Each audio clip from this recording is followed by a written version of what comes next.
Welcome. So we're here today to talk about Natan Levy's fight announcement. You've been teasing it on Instagram. Time to get some details. I'll ask you some questions. What organization is this for? Date and time of the event. So the fight is October 30th for World X Impact Federation. It's a promotion in South Korea. Are these 3 5-minute rounds?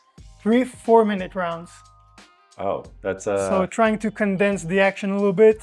Take 5 minutes, put all these strikes into 4 minutes. So it's going to be higher pace, I think, than in a normal MMA fight. Like amateur fights that are 2 or 3 minute long. You know, people there are going crazy because you only have 2 minutes to win a round. So you go out there and do more. So same thing, I think 4-minute rounds. We're both going to be coming out there knowing we have a short time to capitalize, and we're going to try and do as much possible. You have a lot of 15-minute fights under your belt. So do you feel that even if it drags to the full 12 minutes, that you have an advantage in terms of you know how to pace yourself a little better? Look, I fought to a decision in pro fights. I fought 2 decisions in the UFC. So I definitely feel I have an advantage as much as how to pace myself and how to go about fighting for 3 rounds. But again, the fight now is shorter. So I need to pick up the pace a little bit. Not overdo it. You can gas yourself out in 2 minutes if you really want to. Nobody can sprint for 2 minutes straight, right? So you gotta still pace yourself, but just you gotta know that the pace is higher.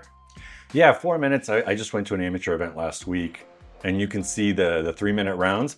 You can still gas out in 1 round. Absolutely. So another big question, the fights in Korea.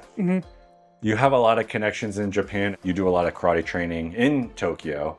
I thought you would have gone to Tokyo for a week or 2 to calibrate to the time zone and then go to Korea. You're going straight to Korea. What was your thinking behind that, or strategy to just kind of bypass that and go there? Yeah, I wanted to go to Japan a little bit beforehand to get accustomed to the time zone. You know, I get along great there. I know my way around. I have connections, I have friends, I have gyms I can go to. On the other hand, if I go to Japan for the whole 10 days, 2 weeks before the fight to acclimate, then I get to Korea on fight week, and this is when it's the most critical time. Where do I find the sauna? Where do I find the tub? Where do I find food that has no salt and sodium for the weight cut? So my thinking is go to South Korea, be a little bit uncomfortable in an environment you don't know, but by the time the week passes and we're in fight week, I know where my sauna is, I know where I get a scale, I know where I get my food, and I'm set. Do you have a gym that you already know that you'll be going to, like a reach out that you made? Not yet, but I would love to go to visit the Korean Zombie Gym. I'd love to, maybe before or maybe after the fight, go to a Taekwondo gym and do a session with one of the masters there and learn more about the art. Is this your longest layoff without a fight since you started MMA? Roughly, yeah. Do you feel like that's affecting you in any way, this sort of layoff? Like you're going to go in more, whether it's emotional, more nervous? It is the longest layoff I had, but I had some other long layoffs. So it's not anything new to me to fight with some rust. I don't think it's ever the best. I think an active fighter is a better fighter.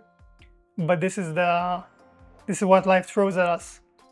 I do feel, however, that I'm more mature and in a better place to fight after that layoff and not let it get into my head. And I did fight in karate this year. It's not an MMA fight, but I did the camp. I had the backstage nerves. I was called to fight in front of thousands of people, and I felt like I did process it better than ever. So I'm excited about this one. Did you feel more nervous for the karate tournament just because it's something you never had done before? Look, I'm always nervous, butterflies. I love fighting, and it's also very important to me. So I put a lot of weight behind it. What is the win worth? Not even as far as in the future, if I win this fight, then I could go and do, and if I lose, no. I just care about this win. I want this win. I want not to lose. And so it was very important for me to win, but also I knew a little bit pressure off because it's not my sport. You had nothing to lose going to that karate tournament. Exactly. You were not a world-ranked karate person trying to keep your status. So when you go into MMA, especially now you're a former UFC fighter, which is always the, oh, well, he's got to win this fight. I think that's like the always gotta win. That's nonsense, because a lot of these UFC guys, ex-UFC guys, they go into the smaller shows and actually get knocked out all of a sudden. For me, it's always two guys fighting. It doesn't matter if it's in the UFC or if it's in this garage. Same punches, same damage, same everything. So I never look at it as like, oh, well, this is a UFC fight, so it should be harder. And this, no, my hardest fight was in a mall. My hardest fight in my life was in a shopping center. I fought a dude, amateur. I thought I was gonna get him out of there in first round. I blew my load, I gave everything, gassed. Now I had to fight 2 more 3-minute rounds, completely gassed. And I pushed myself to victory. So, not that UFC fights are easy, but it's 2 men in a cage. It doesn't matter what's the logo on the mat. You don't bring that with you in the cage. No, it's just another fight. One thing I kind of noticed when I saw you today right away, I feel like you're already on a better track with your weight. That was the biggest story of your last fight. Your weight looks good right now. I think you're at the same weight now that you were when you started the water cut for your last fight. Yeah. So you're gonna obviously weigh less than you do right now when you start the water cut. So Hopefully. should kind of talk about that refocus on those little details that you've noticed in this camp. Yeah, I think I regained a little bit of my passion for the sport. I think it kind of sucked me dry, all the waiting, all the bullshit, all the drama. And I love the sport. There's no reason I should be walking around the gym fucking pissed off, bitter, hating the sport.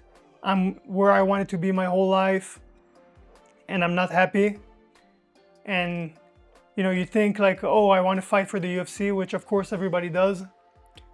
But at the end of the day, I want to fight. UFC, great. Outside the UFC, great. So I'm really enjoying the fact that my career is back going. I'm fighting. I'm happy about it. I'm thrilled to fight. I love it. Sometimes I hate it, but it's the best thing in the world. I'm doing what I want to do. What I want to do is fight.